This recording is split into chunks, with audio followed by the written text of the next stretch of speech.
friends, welcome to the basement. All kinds of stuff to talk about today on a wonderful Tuesday. I have a new favorite pastime before we get to the NFL draft. Come join me. It's going to be the most entertaining part of the next couple of weeks. There is a player right now who is a young, promising player, and I hate the state of his world, and I hate that everyone's making fun of him today. I'm going to try to stick up for this guy, try to make it right.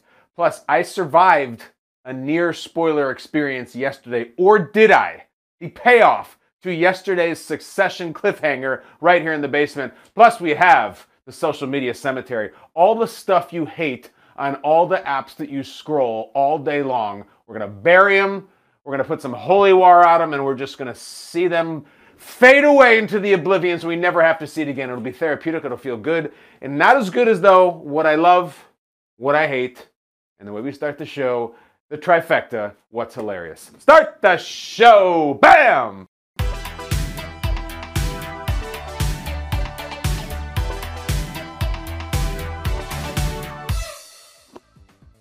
Somehow, someway, there's 16 days still to the NFL draft. 16 days of mock drafts and prognostication and character concerns and broad jumps and projections and fits. All that stuff that you just live for or loathe, doesn't matter. 16 days of it.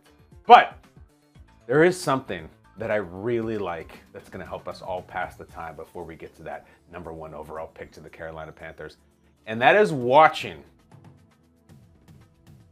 the principals, the coaches, the GMs, the owners, all involved in the 3 teams with star quarterback issues, meaning the Ravens, the Packers, and the Jets. It is watching them jump through hoops and run through minefields, avoiding, dodging, and strafing around questions about what they're going to do. It's great. I love this. You got Lamar, you got Rodgers, and you got the Jets. And all anyone concerned with, hovering around, or even part of that organization knows was what's important. All they want to hear is about, is Lamar coming back to the Ravens? What's the deal with the Packers trading Rodgers to the Jets? There is no topic 2. There is no topic 3. The next topic is topic 57, and it has to do with what other players you might take at the draft. And yet, the people who run those organizations or coach them or manage them, they have to be out in public, and they have to see fans, and they have to face the media with this bizarre facade that as if any of you are thinking about anything other than that topic that I'm refusing to talk about. You can't just call taboo on Lamar if you are running the Ravens. And yet, that's what they're trying to do. If you're Mark Murphy, for example, the president of the Green Bay Packers, and you're about to embark upon a tour among the fan base where there will be media, if you just straight put up the can't answer questions about Aaron, can't give you any information about Aaron, well then Mark, what the hell are you going to talk about? Yet, he's out there, and Rob Demoski had this video running down the Packers president, and I love this stuff. Go ahead, roll it. Is the ball essentially in their court? Like you've said, this is what we want, either A, B, C, or D, and you're kind of waiting for them to... Yeah, I can't really get into that. I mean, I know Brian and Joe have been talking. Are you expecting a lot of questions about this during this tour, and how do you plan on handling those? I do anticipate quite a few questions, and me too. I anticipate saying that there is no update. Hey, at least he laughs about it. Guy's actually standing in front of a giant bus out in public. All he's ever going to get is Rodgers questions. Mark, what's going on? Well, I can't answer that. Well, can you give us a hint? No, I really can't get into... Well, then what are we doing here having a conversation? All due respect to the development of Jordan Love and whatever we got going on in the draft and whatever even tertiary comments on the Packers I could possibly make about their defense or their special teams. Mark, it's the elephant in the room here. It's the greatest player you've ever had. You're about to trade him away even though he's under contract. Why? For how much? Tell us, please. Can't even answer it. And yet he's going to be out there in public. And at least he laughs about it. I give Murphy credit. He has this gallows humor chuckles about this is going to be ridiculous, but here I go into the breach. If you want to go back last week's pre-draft press conference, when the Ravens sat down, GM, head coach Harbaugh's there, and it's this amazing thing where Costa comes out, the GM is like, I'm really excited for the draft, and we're going to make our team better at the draft, and anytime you can add quality players at the draft. First questions about Lamar. This is how this goes now. This is the Ravens world. Roll it. Sean, with respect to this being about the draft and everything, just with the Lamar stuff that's going on. Hey guys, are you all looking at quarterbacks? Alex, if you can, this is about the draft. Is taking a quarterback in the first round a consideration this year? It depends on the board, Jameson. It really does. I mean, I'd have to say yes because we have quarterbacks in our top 31. So just based on that alone, simple math, I would have to say yes. Is that what it's about? The simple math? And based on that alone, that's the only reason you would look at a quarterback? It's such BS. It's so disingenuous. And I respect where they're coming from, but it's so fun to watch them dangle on a hook. I mean, look at John Harbaugh.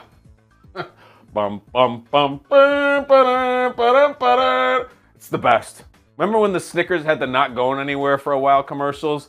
Better have a Snickers. It's packed with peanuts and protein. He's not going anywhere for 16 more days, and he can't take a step out of his home or into the office without a question about Lamar, and they're just deciding they're not going to answer it. I love the guy says to ask a Lamar question, whoa, hold on, this is about the draft. Yeah, great. Tell us who you're going to draft in the late rounds and stock up on some safeties and special teamers. You're about to trade Lamar, or Lamar's going to sit out. Like, why would we ever ask about anything else? Unbelievable. It's so fun to me to watch this because you got, all right, so the Packers trying to do it, trying to stay loose in that sort of Midwestern Wisconsin way. Then you got the Ravens guys. Does that look like that guy staying loose? Tight as a drum. Whoa, no question. This is a draft press conference. Yeah, sure it is. And then you got the Jets. So all they're asking is, well, when are you going to finally get Rodgers? Come on, the draft is only 16 days away. What's the deal? So their guy, Big Joe Douglas, who I love, goes to a radio event with Boomer Esiason and takes a decidedly different approach. Option C, go ahead. So, I have to ask you, Aaron Rodgers, when's he coming? He's going to be here. He's going to Yay! I'll have what Joe's having. I'll have what Boomer's having. So we have, okay, pick your fighter. Packers. I can't really get into that. Ravens. Whoa, no questions about Lamar. Jets. He's gonna be here. Yeah! It's the best. You know, the draft is not in 2 days. The draft's not even in 2 weeks. They gotta just sit around and suck on these 3 stories over and over and over. So while you're as annoyed as I am waiting for the draft and the build-up and the build-up and the mock draft 3.0 and 4.0, just watch these guys. Anytime anybody from those 3 organizations gets in front of a camera, just watch them squirm. It's the best sport on right now. I'll be watching with you. Let's get to what I hate, though.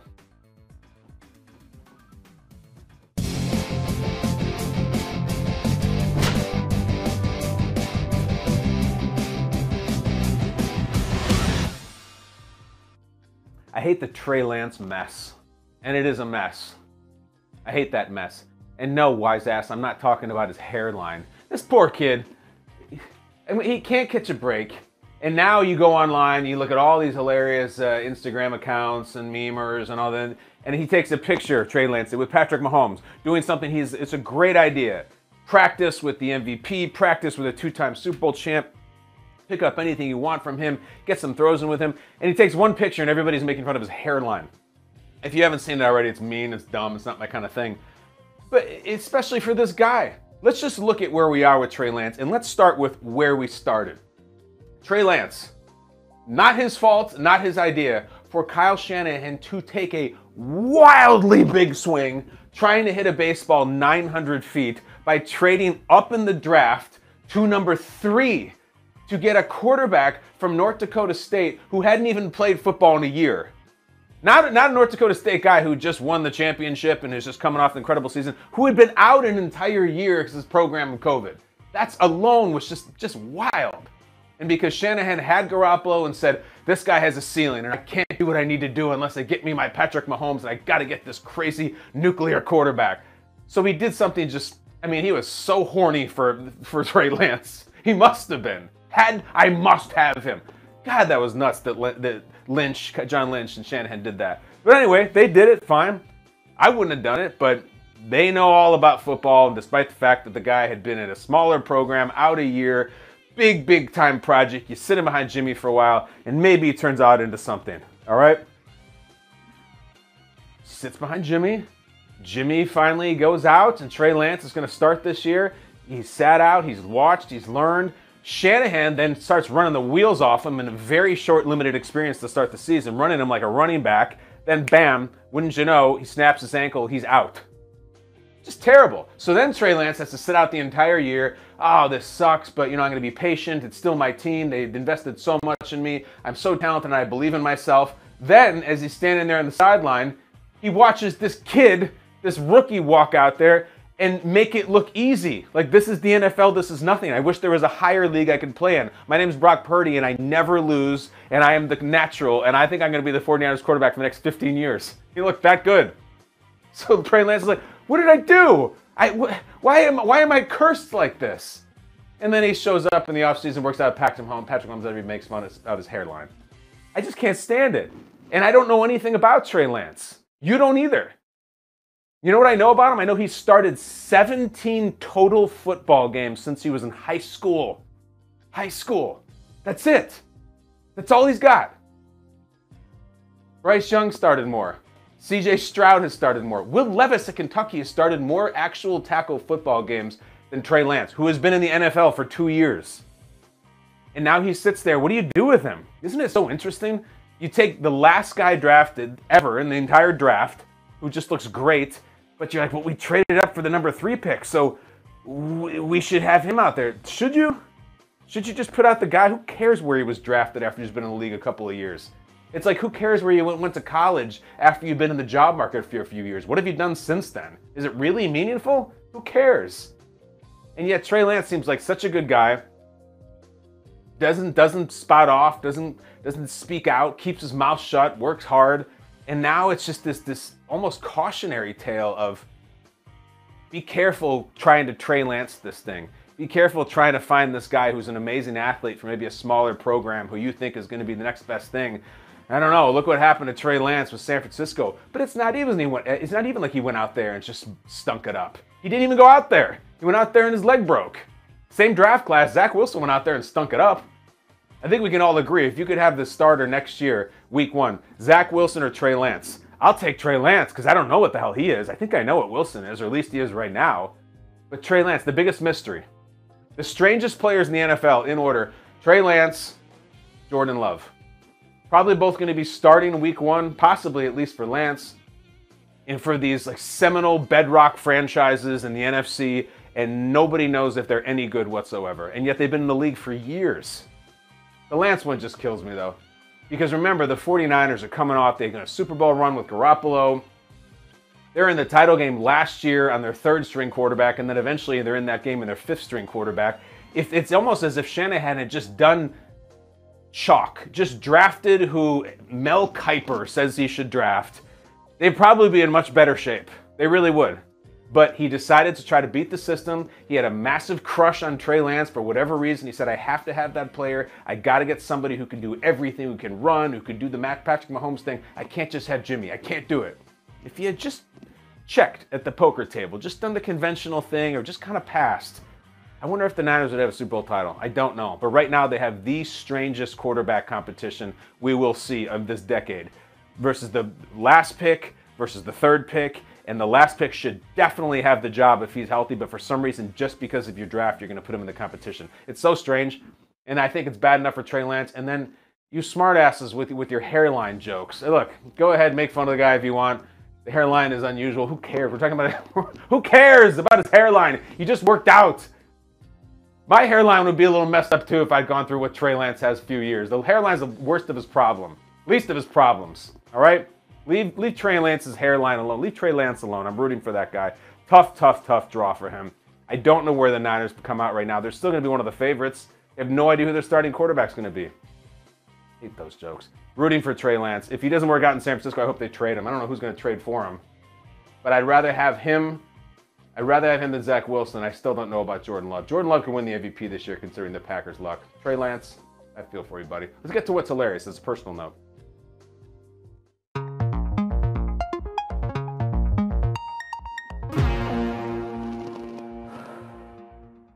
When last we left the basement, I was talking about the high wire act that I was doing in terms of going throughout my day, talking to you guys, being on the phone like usual, and having not seen the pivotal and mind-blowing episode 3, season 4 of the TV show Succession on HBO.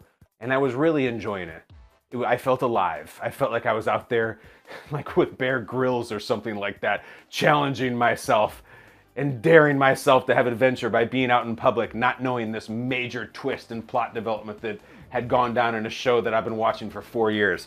I left the show right here, my show, basement, and I said, guys, I gotta go get a haircut, I gotta have dinner with the family, and then I'm gonna sit down and watch it. There was about a 2.5 hour window since when I left here until I sit down and actually watch Succession and click that skip intro and see what's doing with the Roy family.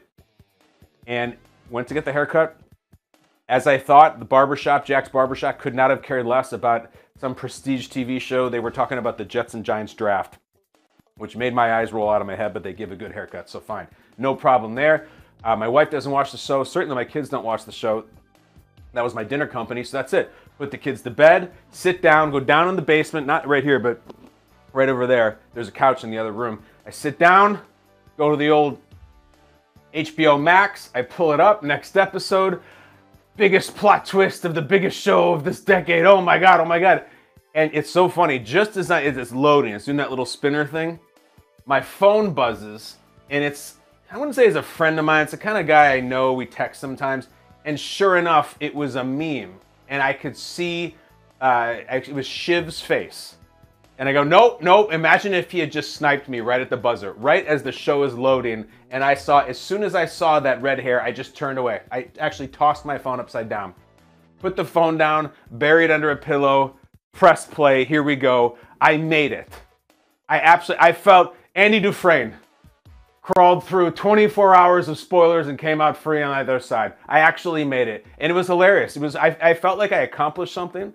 You know, those people who like climb Everest or Kilimanjaro, and they stand up there and they take the picture. Like, I feel like I had a Sherpa, 24 hours of just avoiding it. And then I see all these stories that the LA Times printed, some sort of obituary of Logan Roy, even though he's a fictional character, and they released it right as the show was coming out and spoiled it for so many people. Not me, can't get me.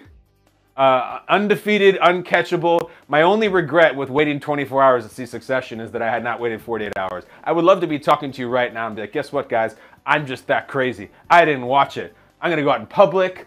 I'm going to go out and people who watch Succession, because now I'm part of the enemy.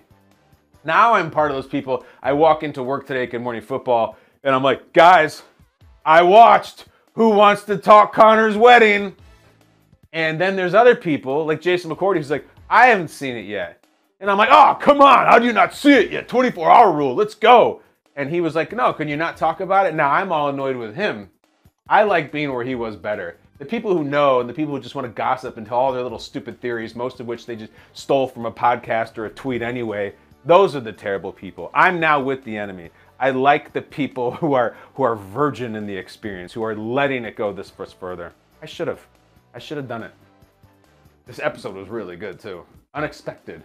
And an unexpected way that they presented the twist. It wasn't conventional. It wasn't like you would think. If you found out what the twist was, you wouldn't go, well, this is how they're going to execute it. This is how it'll go. No.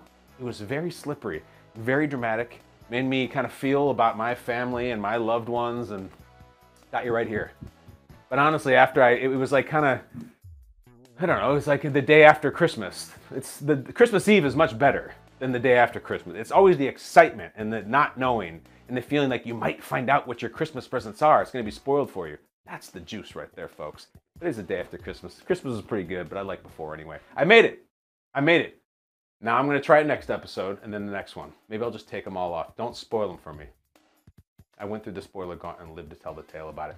Spoilers are something that comes up on Twitter a lot. A little bit annoying. Let's get into some more things that are annoying on Twitter in a segment that we call the Social Media Cemetery.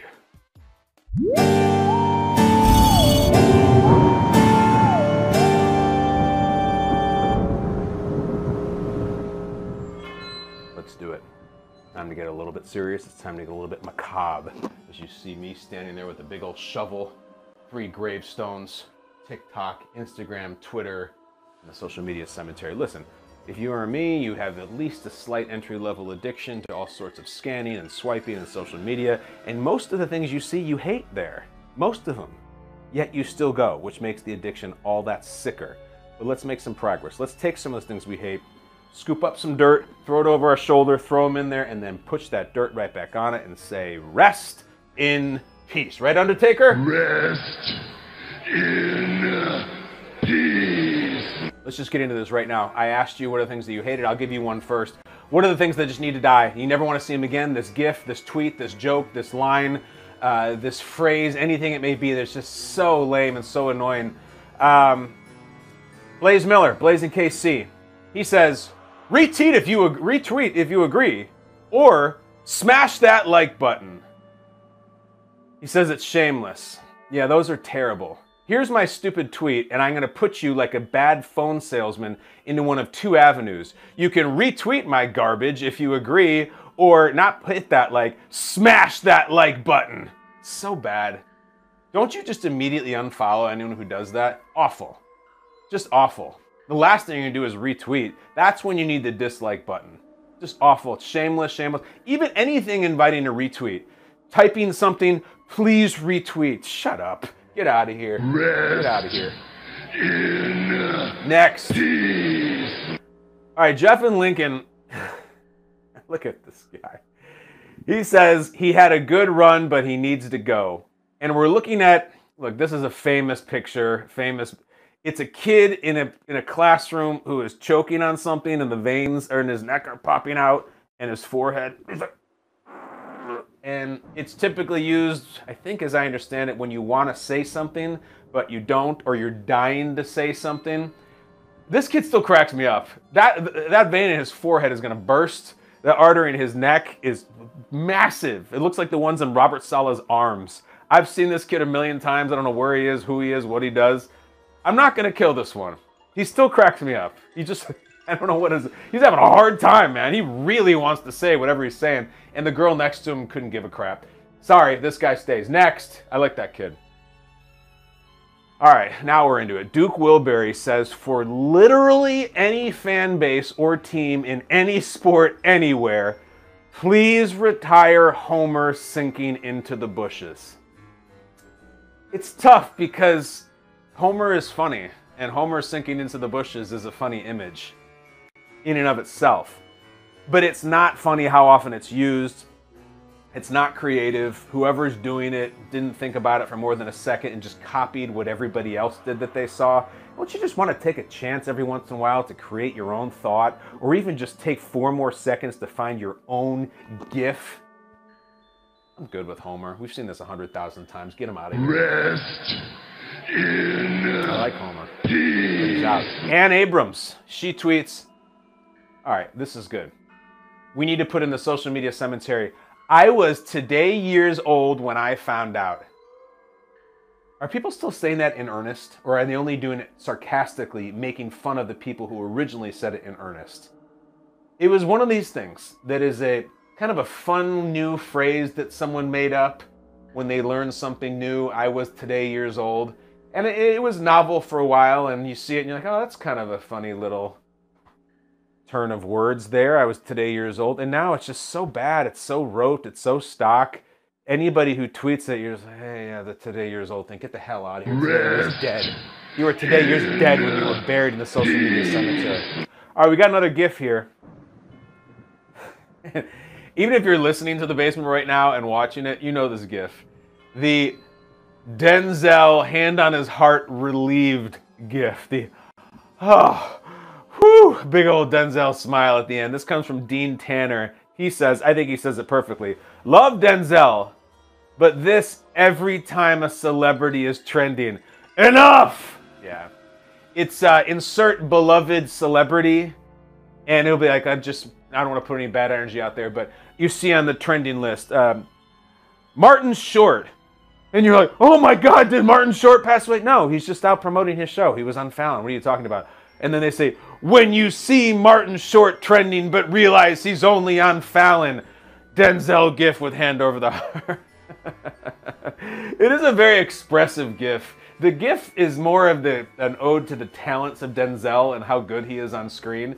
because he hits 4 different emotions in 3 seconds. And he really does look relieved that Martin Short is still with us at the end of it. I like the Denzel one. You know what? I'm going to kill the Denzel. It's going to be... You know what? No, it's not. Insert Denzel gif. Oh, whew. I'm keeping that one. Eldrick Thrumming. Is that really your name? Oh, this is good. The perfect insert thing doesn't exist. It's great. It's great. I saw one of these yesterday, and there was a fireman on the local news, and his name was Les McBurney. Les McBurney, and it was the perfect name for a firefighter doesn't exist. And then there's a picture of a firefighter named Les McBurney. I mean, it's just idiotic. Of course, it's 5th grade humor, but this falls into that category of come up with a new delivery mechanism. Come up with a new conduit for your Les McBurney picture to release with the internet other than stopping on a dime in the middle of the word exist so that it exists. Get out of here. Rest in peace, Les McBurney. Nothing about your work, sir. All right, I mean, this is a Hall of Famer. Rob, I'm looking at the woman. I'm looking at old Rose DeWitt Bukater on Titanic. It's been 84 years.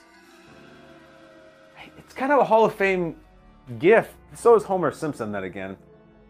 It's pretty bad. You know she was nominated for an Academy Award for that role? She was. She didn't win. And I think she was kind of pissed when she didn't win. Her face didn't look happy. Producer Michael Flynn, tell me in my ear, kill this or keep it? I'm really conflicted. I need a second opinion. What do you think? Flynn, kill it. Flynn just came out like Caesar. Whoosh. Sorry, Rose. Shouldn't have dropped that necklace into the ocean. Give it to Bill Paxton. He's working his ass off trying to get it. Hand it to him. It was his life's work. This one. Tweeting like this. You know where you do the tweet? He writes tweeting like this. Capital letter, lower letter, capital letter, lower letter, capital letter. Like, this became popular a few years back, and I think it's like when someone, you know how when a kid will, the mom will be like, go clean up your room, and he'll be like, clean up your room. They tweet like that? Stupid. Get out of here. What am I doing wasting my time? Wasting the time of Omaha Productions judging that. All right, this one I like. Couple more. Josh Bauman says, follow this. It's kind of nuanced. Hi, parentheses, qualifications to speak on this subject here, meaning, let's say you were there's a tweet thread about people who are rude in bars or don't know how to order drinks. Someone will come in, hi, bartender here, I can personally attest. Or it'll be like some sort of weird discussion about plants. Hi, botanist here. Believe me, through my years of qualifications, like they always want to introduce themselves as if they're walking in like royalty to now, there's been 731 tweets on this thread, but this will be the last one because, hi, pet store owner here. Believe me, the people then when they buy ferrets in the store, they do the wrong thing. I've seen it for years. That's great. I'm happy for you. You probably found the perfect thread and you think you're just going to mic drop it and slam the door on it. People are just going to start pecking away at you and making fun of you. It's an awful place. Hi, tweet barrier here. Goodbye. I like that one. Studum says, oh, another one. Record scratch. Hey there. You're probably wondering how I ended up in Kyle Brandt's mentions. This is perfect.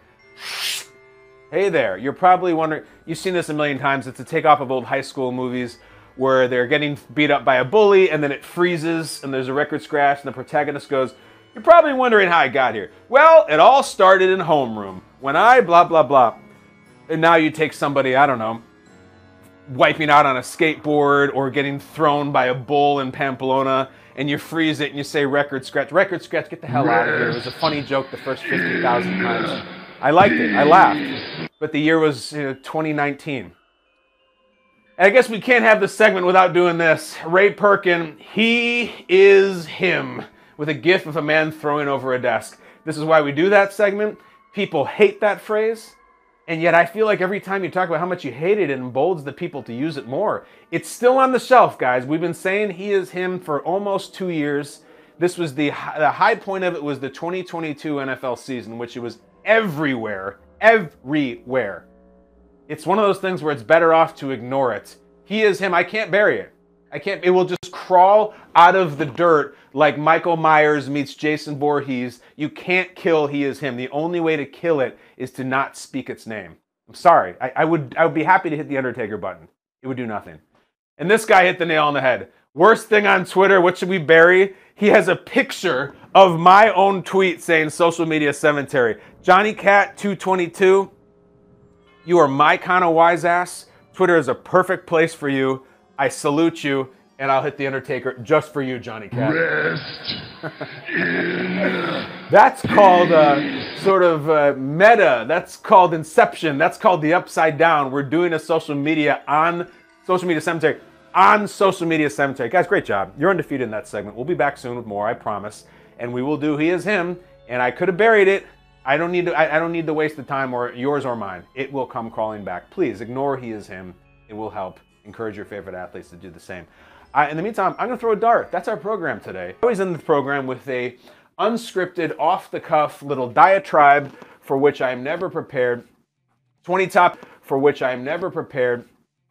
topics produced by our staff. Whatever number it hits. Nope, that's the wall. I'm going to try that again. That happens about one every 5 or 6 times. Whatever number I hit, I will just ad-lib a little riff. That is a number, is that 3 or 17? Same where the dart went yesterday. That's number 3. Dart number 3. Topic number 3. Topic number 3 is, what's your favorite game show? Well, I love game shows as a genre. Kind of my dream is always to be a game show host. I see no shame in it. Game show hosts sometimes get made fun of for being corny or whatever. I don't care. That's the American dream right there. I was classically raised on Chuck Woolery, Richard Dawson, Pat Sajak, Alex Trebek. But honestly, my favorite game show is Supermarket Sweep. Just an unbelievable thing when you're a little kid to see these people with grocery carts go tearing down the hall of the supermarket, throwing anything they want in the cart, trying to run up as high of a bill as possible. It's when you go to the supermarket with your mom or your dad as a kid, it's what you want to do. You just want to take one of those carts, drive it around like a go-kart, and throw all the cereal and ice cream and M&Ms in there that you possibly can. And I used to watch that show just with envy that they'd be able to do that. And then at the end, it was like, who can spend the most money, get the most expensive stuff? It was really, really cool. I loved that show. At the end of it, they had that funny catchphrase. Remember, when you hear the beep, beep, beep, beep, beep, you could be on Supermarket Sweep. I love the host. He was perfect for it. They put a bunch of the old episodes, I think, on Netflix recently, and I watched all of them. Supermarket Sweep, great show. You guys, great audience. Thank you. Love you. Be back tomorrow. Share, subscribe, tweet, post, Insta, TikTok, all that stuff. Just do it. We love it. We appreciate it. Exit through the garage. Close the door on your way out. See you tomorrow, guys.